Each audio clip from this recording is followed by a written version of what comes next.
Sebagai seorang pendidik, seringkali dihadapkan dengan kondisi memilih antara dua pilihan yang sangat berat.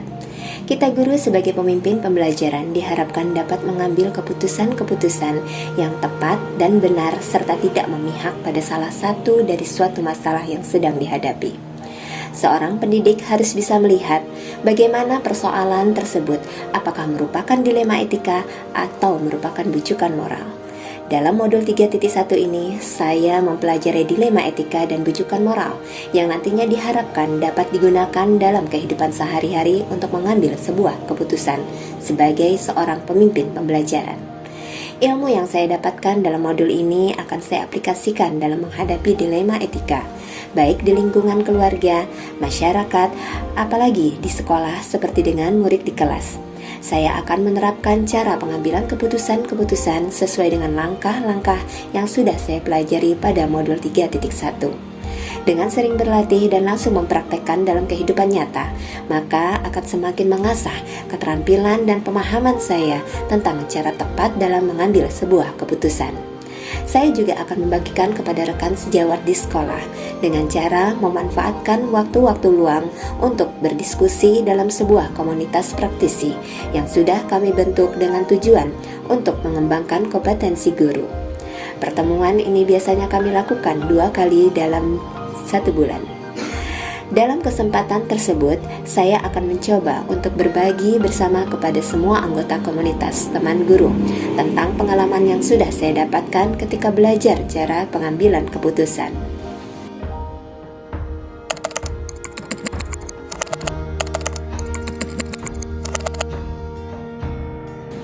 Langkah-langkah awal yang akan saya lakukan untuk memulai mengambil keputusan berdasarkan pemimpin pembelajaran adalah: yang pertama, saya terlebih dahulu akan menganalisis dan menentukan apakah masalah yang saya hadapi termasuk ke dalam dilema etika atau bujukan moral.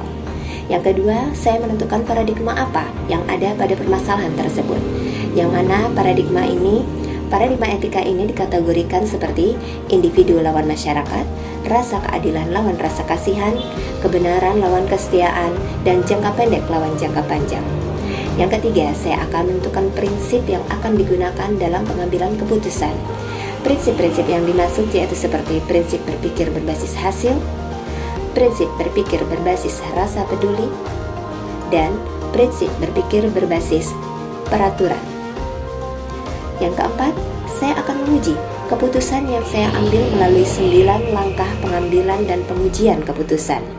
Langkah-langkahnya yaitu: yang pertama, menentukan nilai-nilai yang bertentangan pada permasalahan yang sedang dihadapi.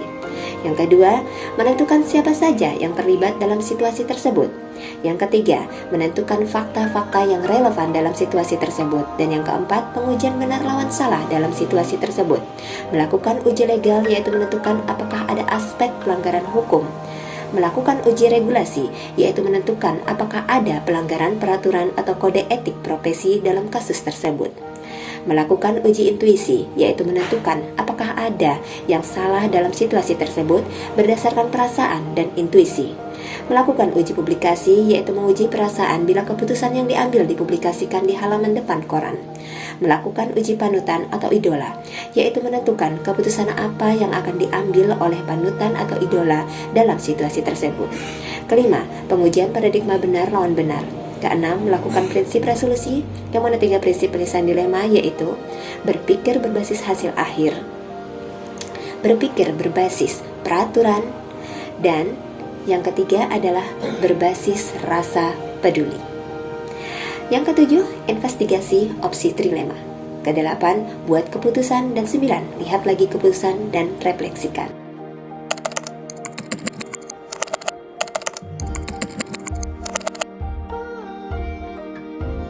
Saya akan menerapkan langkah-langkah pengambilan keputusan tersebut setelah saya mempelajari modul ini dan akan berusaha semaksimal mungkin untuk memecahkan suatu masalah yang ada di lingkungan sekolah dengan memperhatikan 9 langkah-langkah yang ada dalam modul ini.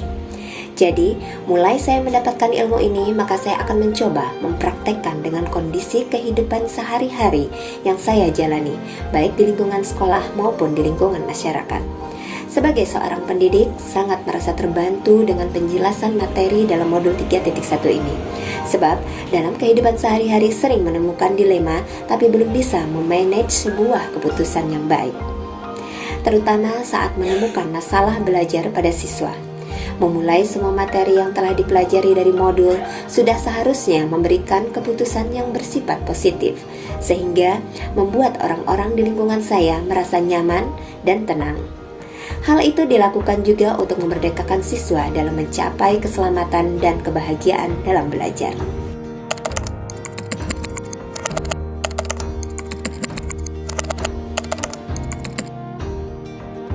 Menjalankan pengambilan keputusan sebagai pemimpin pembelajaran, saya tentu tidak bisa sendiri, karena saya juga masih belajar bagaimana menerapkan ilmu pengetahuan baru ini dan masih terus berlatih dalam mengambil keputusan berdasarkan 4 paradigma dilema etika, 3 prinsip dilema etika, dan 9 langkah pengambilan dan pengujian keputusan.